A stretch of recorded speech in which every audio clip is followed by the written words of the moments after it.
இப்போ நம்ம ஒரு மைக் வாங்கிறோம் நம்ம யூடியூப் சேனலுக்கு. இது யூஏல ஒரு 65 கிராம்ஸ். இது ஓப்பன் பண்ணி பார்ப்போம். இப்போ நார்மலாக நம்ம பேசுகிறதுக்கும் இந்த மைக்கில் பேசுகிறதுக்கு எப்படி இருக்குன்னு செக் பண்ணி பார்ப்போம். இதில் டபுள் மைக் கொடுத்துருக்காங்க. இது அடாப்டரு, இது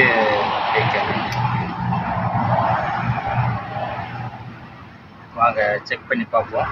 இங்கே நல்ல சத்தமான ஏரியா தான். பக்கத்தில் மெயின் ரோட்டில் கார்லாம் நிறையா போயிட்டுருக்க ஏரியா.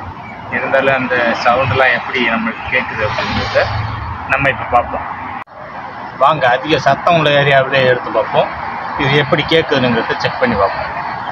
ஓகே, இப்போ நம்ம ரெண்டையும் கனெக்ட் பண்ணிட்டோம். சத்தம் இங்கே அதிகமாக உள்ள ஏரியா தான். இருந்தாலும் பாருங்கள் எப்படி கிளியராக கேட்குதான்னு நீங்கள் கமெண்டில் சொல்லுங்கள். இதில் இந்த பச்சை கலர் லைட் எரிஞ்சால் தான் கனெக்ட் ஆகுதுன்னு அர்த்தம் போல இருக்குது. அது கனெக்ட் ஆகிடுச்சு. பார்ப்போம் எந்த அளவுக்கு இது இருக்குன்னு. இது 20 மீட்ரு தூரம் வரைக்கும் எடுக்கும்னு சொல்லியிருக்காங்க. வாங்க செக் பண்ணி பார்ப்போம். நான் ஒரு குறிப்பிட்ட தூரம் போய் பார்க்குறேன், எவ்வளோ தூரத்துக்கு எடுக்குதுன்னு பார்ப்போம்.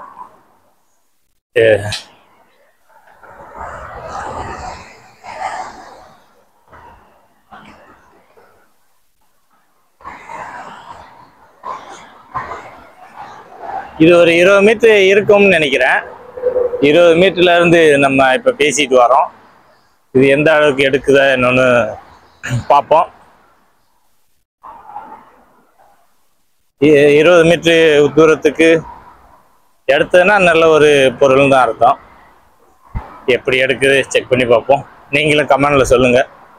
இந்த வீடியோ உங்களுக்கு பிடிச்சிருந்ததுன்னா லைக் பண்ணுங்கள், ஷேர் பண்ணுங்கள். இந்த மைக் எப்படி இருக்கணுங்கிறத எங்களுக்கு கமெண்ட் பண்ணுங்கள். திரும்ப இது மாதிரி நல்லா இருக்கா என்னங்கிறத நாங்களும் தெரிஞ்சுக்கோம்.